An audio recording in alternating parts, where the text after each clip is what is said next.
entire tree is drawn by one function calling itself. And once you understand how, recursion will finally make sense. Let's start with fractal design. A fractal design is a pattern that repeats itself again and again, getting smaller each time, but keeps the same shape. Why fractals look so beautiful? Because they are not random. They follow mathematical rules. They look similar at every scale. You can take an example from the nature. Fractals are everywhere in the nature.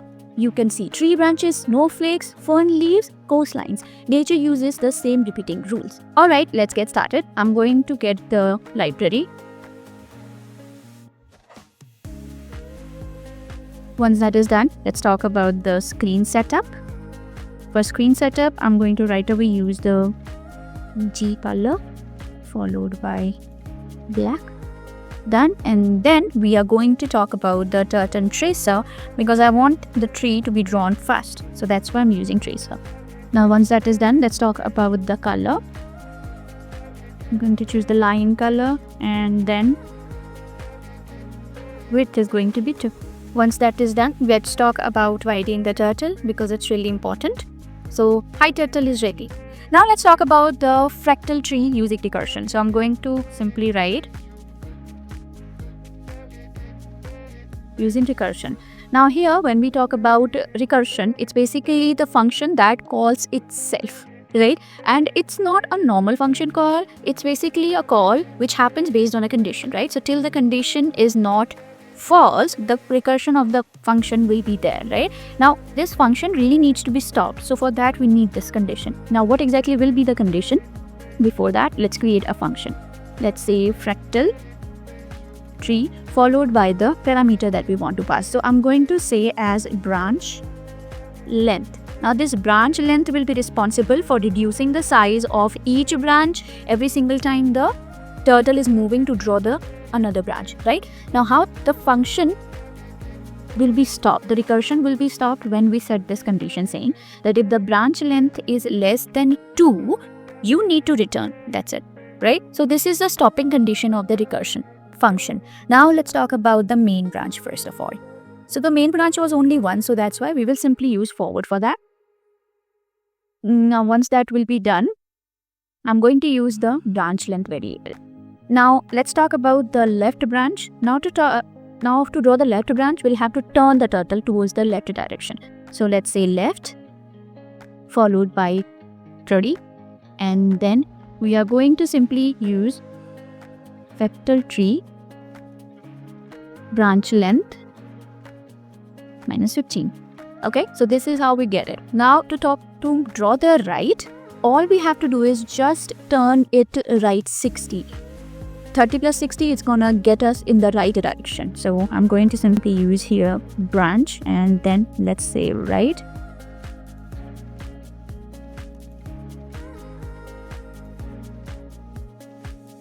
Branch length 50. Now once that will be done, we are going to make sure that we are bringing the turtle back. So I'm going to use bring turtle to the start so that it can start drawing the another branch, right? So basically it's going to draw the level. So first level is done, then it will move to the second level, right? So now I'm going to again make sure it turns left. Let's make it more 30. Turn 30 degrees, and of course I want it to come back like I said. So for that I'm going to use the backward. So for backward we are going to get it to the same one. Let's say branch length. So now let's use pen up. Then we are going to use go to so that we can bring it to the center a little bit in the downward direction. Once done, we will be using set heading, which is solely responsible for setting or turning the turtle in only some 4 directions, right? So here I'm going to make sure it faces in the upward direction, which is 90, and then let's use pen down. Once that is done, let's call the function for the final time, which is basically the function out. It's not the recursion function, okay? It's the normal function call that we do when we define a function. So that's why you will see we have fractal tree which are responsible for drawing the branches, and this one is responsible to call and get started with the function, right? And once that is done, we want the screen to be open forever until and unless we don't stop it. So for that, it's here. Now let's see how exactly we are getting the output. I was missing something over here. I hope you checked it, and it should be working now. Here we have it. With the help of tracer, I was able to draw it very nicely, right? Now here's a task for you. Make sure to decrease or maybe increase it to 10 and see how the magic unfolds, right? And if you want, you can have a bigger size of the tree, set it to 180 and make sure to bring it down, otherwise it might go out of the screen. Now let's just stop this and run it again, and you will see the tree is become much more bulkier. This is how a fractal works, and you can see it in nature, right? Here we are using recursion. Now if you stayed till here, which means you like the video, make sure to subscribe and do make sure to comment how exactly your pattern turned out by using recursion. Thank you for watching. I'll see you in the next video.